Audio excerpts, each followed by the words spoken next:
बिस्मिल्लाहिर्रहमानिर्रहीम। अस्सलाम वालेकुम डियर स्टूडेंट्स, मैं उम्मीद करता हूं कि आप लोग ठीक होंगे और आप लोगों ने पिछला लेक्चर बहुत ध्यान से सुना होगा।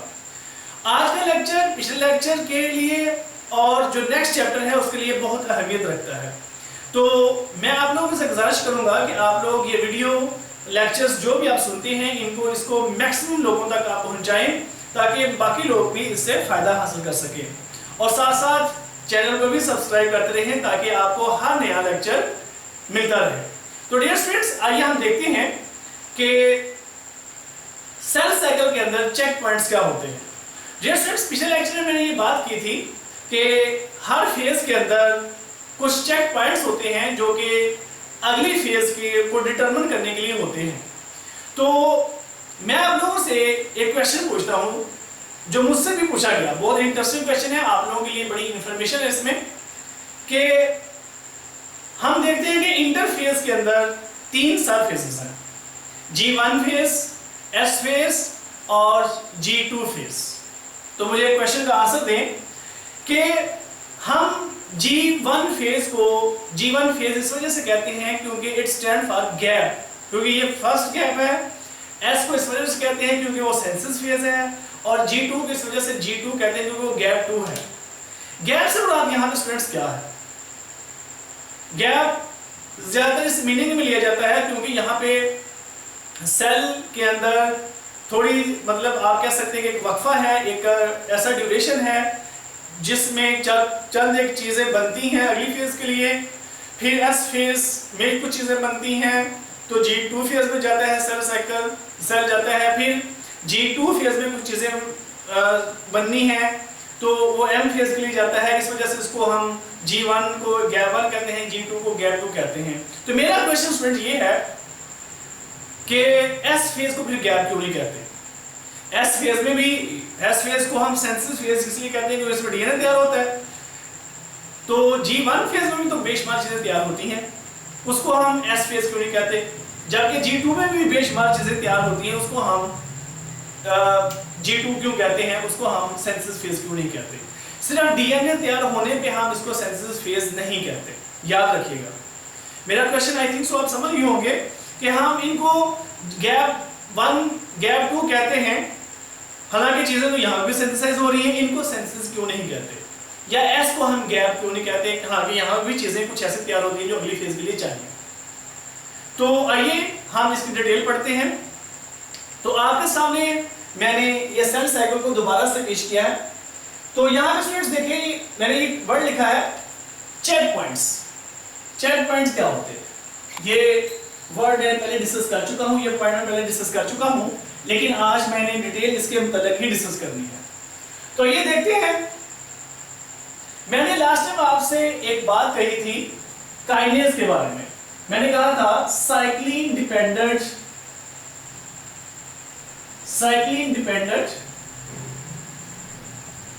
काइनेज, मैंने इसकी बात की थी, साइक्लिन डिपेंडेंट काइनेज की, कि ऐसा काइनेज एंजाइम जो साइक्लिन पे बेस करता है।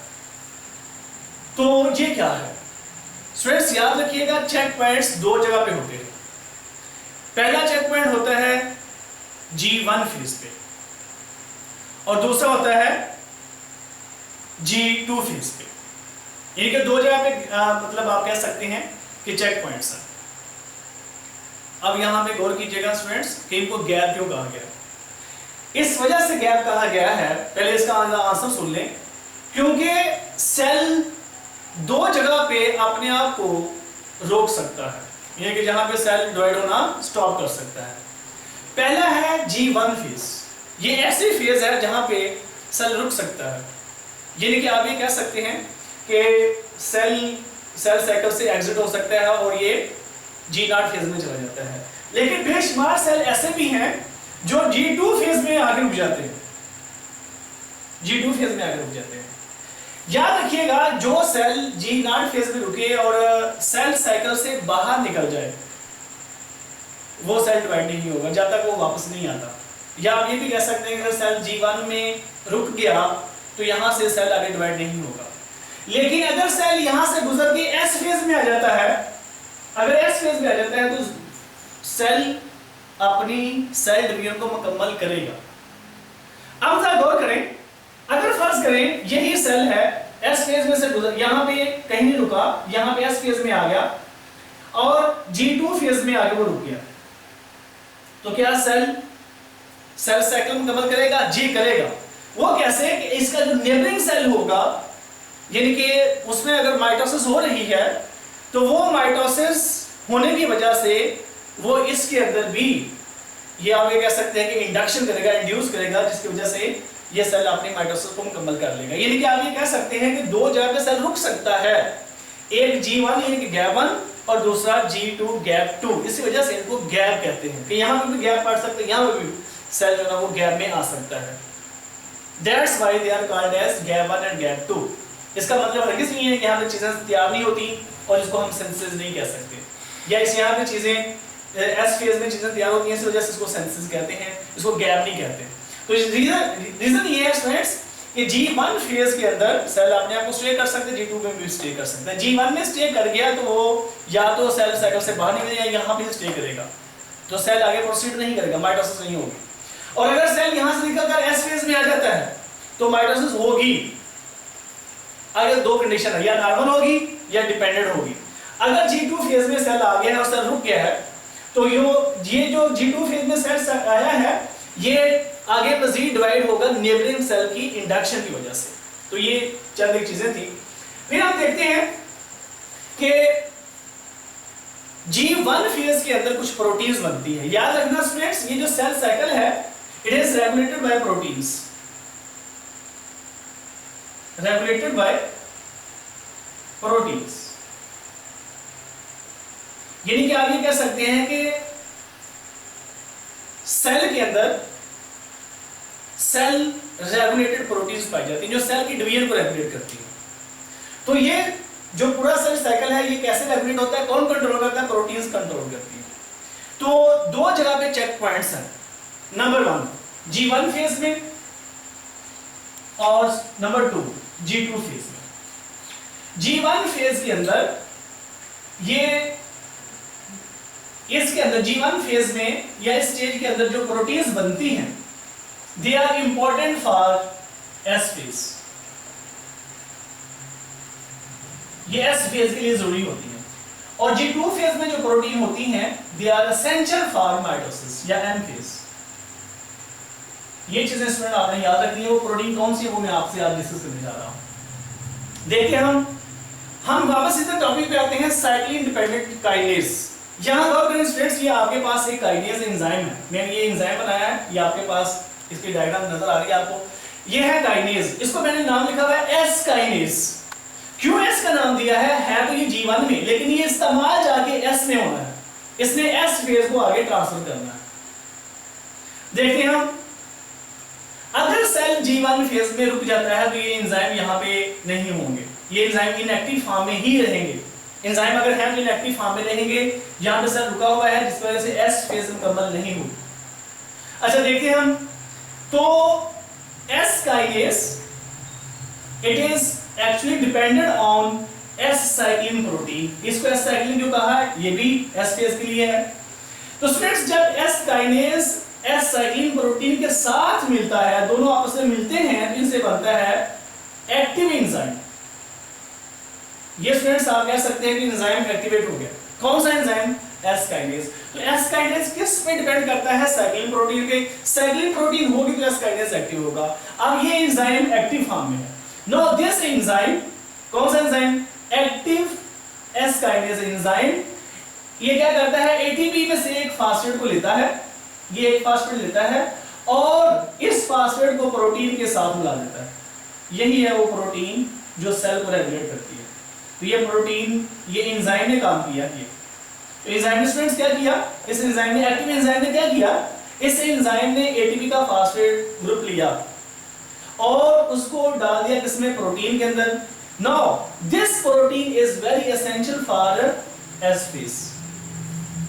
जब एस फेज मुकम्मल हो जाएगी तो यहां से ये जो एंजाइम था, कौन सा एंजाइम? ये मैं इसको थोड़ा सा चेंज करने लगा स्टूडेंट्स, जरा गौर कीजिएगा।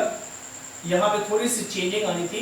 यहां पे मैंने इसको डार्क करना था, ये वाला पोर्शन डार्क करना है क्योंकि ये एंजाइम है, मैंने एंजाइम को डार्क करना है, और दूसरे जो प्रोटीन है उसको मैंने स्पॉट्स डार्क करना था।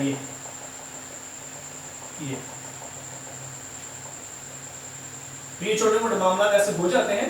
तो ये देखें, तो ये स्टूडेंट्स क्या है, एक्चुअली प्रोटीन है, साइक्लिक प्रोटीन, और ये क्या है, एक्चुअली एंजाइम है। तो एंजाइम ने ये काम किया क्या कि उसने प्रोटीन के अंदर एक फास्फेट ऐड किया। ये प्रोटीन साइक्लिक प्रोटीन नहीं है, साइक्लिक प्रोटीन ये लगी हुई है। ये प्रोटीन वो प्रोटीन है जिसने एस फेज को आप कह सकते हैं कि उसके लिए एसेंशियल है, वहां पे वो डीएनए की डुप्लीकेशन के लिए हेल्प करेगी। अच्छा, इसके बाद क्या होगा, ये काम मुकम्मल होने के बाद ये जो एंजाइम था, कौन सा enzyme, S kinase, it become inactive. Why, क्योंकि जॉब तो मुकम्मल हो चुकी, काम मुकम्मल हो चुका।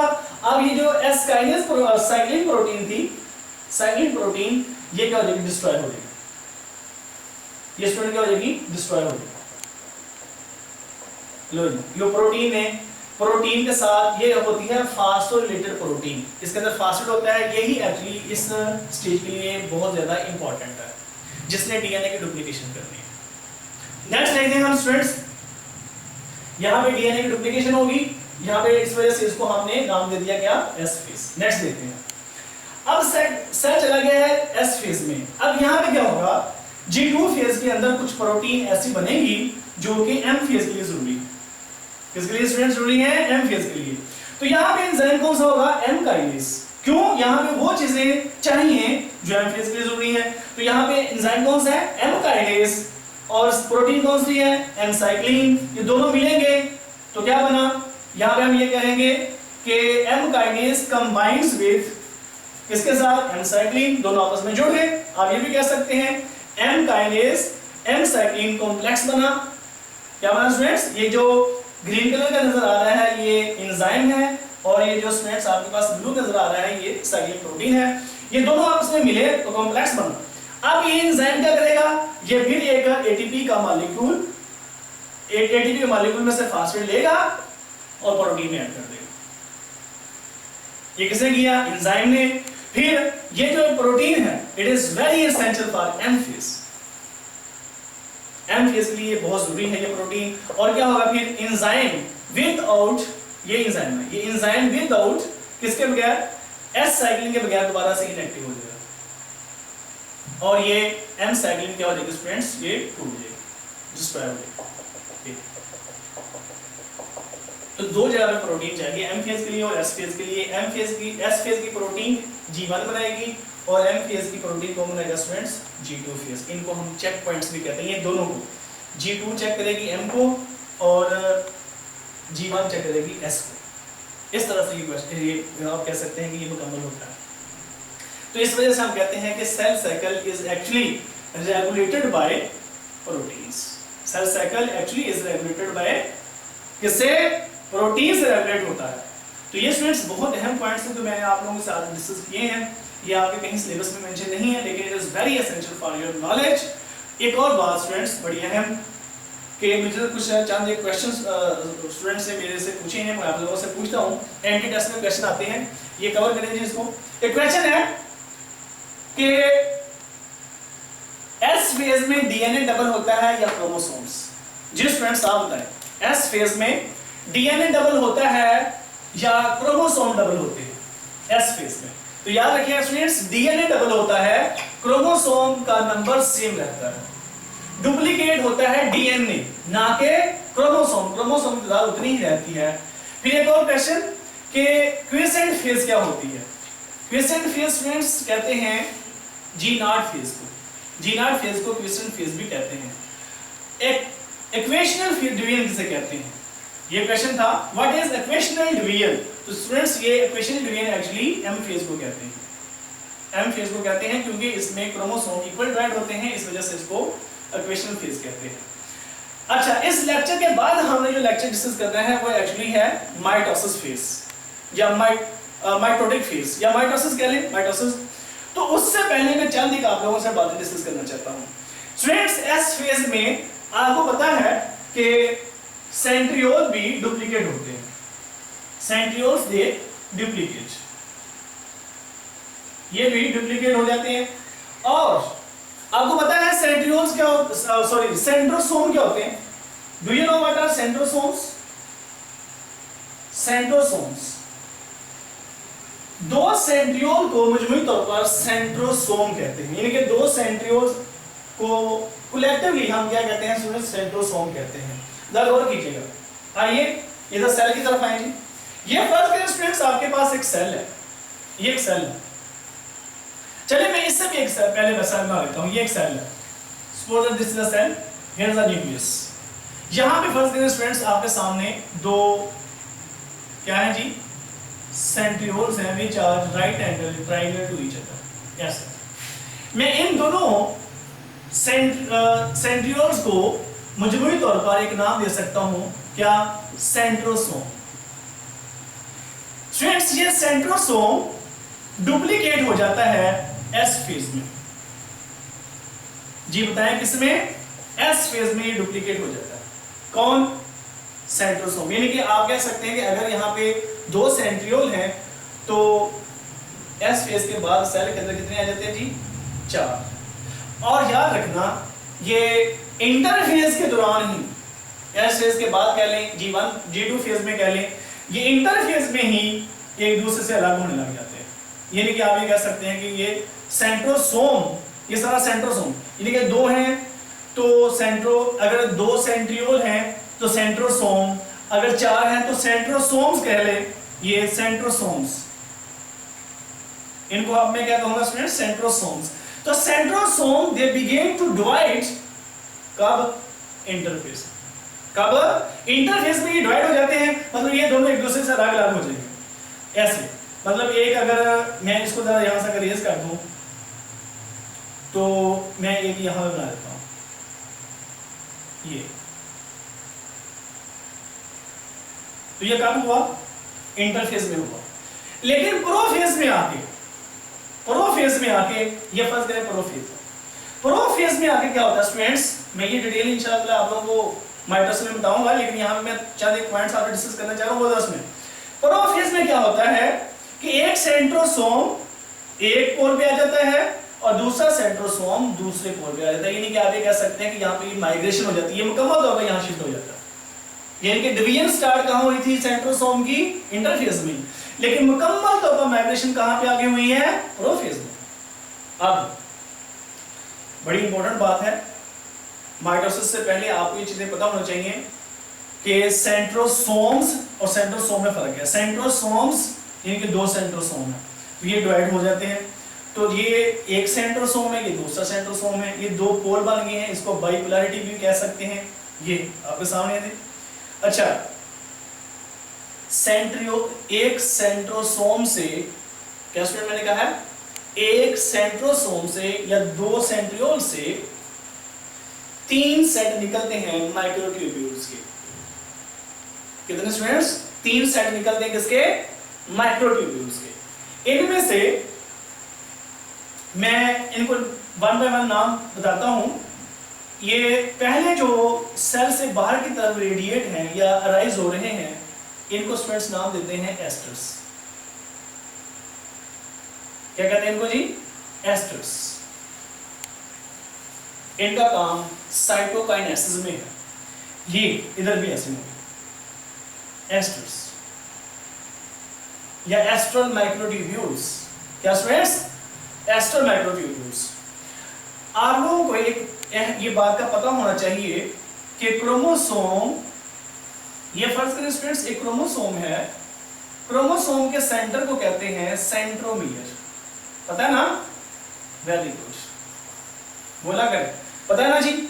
हाँ जी, वेरी गुड।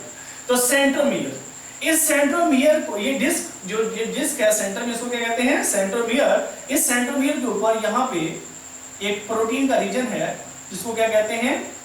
हाँ जी, वेरी गुड, सुन लिया, काइनेटोकोर। क्या कहते हैं जी? काइनेटोकोर।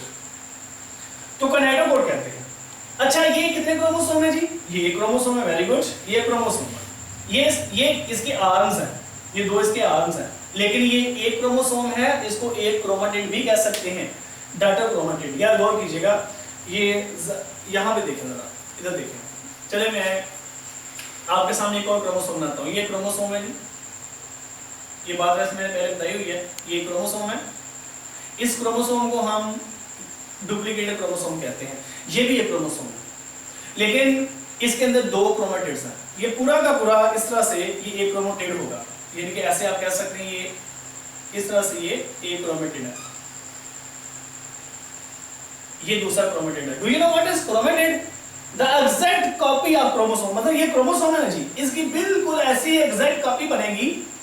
एस फेज में से जब ये गुजरेगा तो उसको हम क्या नाम दे देंगे? क्रोमेटिड। ये दोनों एक दूसरे क्रोमेटिड है, क्योंकि ये दोनों एक दूसरे की एग्जैक्ट कॉपी हैं। इनको इस वजह से नाम देते हैं सिस्टर क्रोमेटिड। क्या नाम देते हैं? Sister chromatid. वेरी गुड, तो इसको सिस्टर क्रोमेटिड स्टूडेंट्स नाम देते हैं। अच्छा, जब ये क्रोमोसोम डिवाइड हो जाएगा, मतलब ये डिवाइड हो गया, ये अलग हो गया जी, और ये फर्ज करें जी ये अलग हो गया, सेंट्रोमियर इनका डिवाइड हो गया, ये अलग। अब इन दोनों को आप कह सकते हैं ये एक दूसरे के क्या है जी? डॉटर क्रोमोसोम्स है।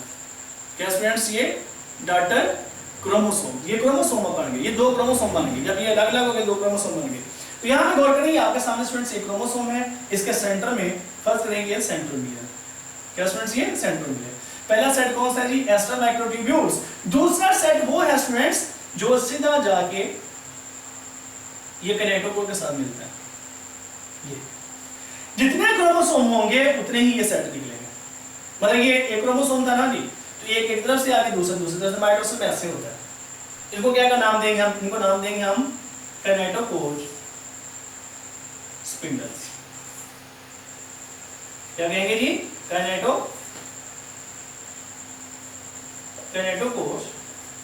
स्पिंडल्स, या माइक्रोट्यूब्यूल भी कह सकते हैं, या कैनेटोकोर स्पिंडल फाइबर्स भी कह सकते हैं। अच्छा जी, तो जितने क्रोमोसोम होंगे आपको नजर आएंगे। तीसरा स्टूडेंट्स वो टाइप है जो कि क्रोमोसोम के साथ नहीं जुड़ती, उनको कहते हैं जी हम पोलर माइक्रोट्यूब्यूल्स। क्या कहते हैं जी? Polar microtubules. पोलर क्या कहते हैं जी इनको? Polar microtubules. They are not contact with the chromosomes, but they are interdigited with one another. Interdigited means overlap. They overlap. यानी कि एक इधर से आ रही है और जो तो दूसरी ऑपोजिट साइड से आ रही है, उन दोनों के दरमियान क्या हो जाएगा स्टूडेंट्स? ओवरलैपिंग हो जाएगी। तो ये इनका काम, इनके फंक्शन अलग अलग है, तीनों का फंक्शन अलग अलग है। एस्टर्स का काम कोई और है, कैनेटोकोर स्पिंडल फाइबर का काम भी और है, और पोलर का भी और काम है। ये इन डिटेल इंशाल्लाह मैं आप लोगों को माइटोसिस में बताऊंगा कि इनका क्या फंक्शन है, किस तरह से ये सेल में रोल अदा करते हैं। ये नेक्स्ट आपने वैसे पढ़ना भी है, तो ये इंशाल्लाह मैं आप लोगों को नेक्स्ट बताऊंगा। तो चीजें स्टूडेंट्स मैंने अभी तक आप लोगों को माइटोसिस के बारे में डिटेल से कुछ नहीं बताया।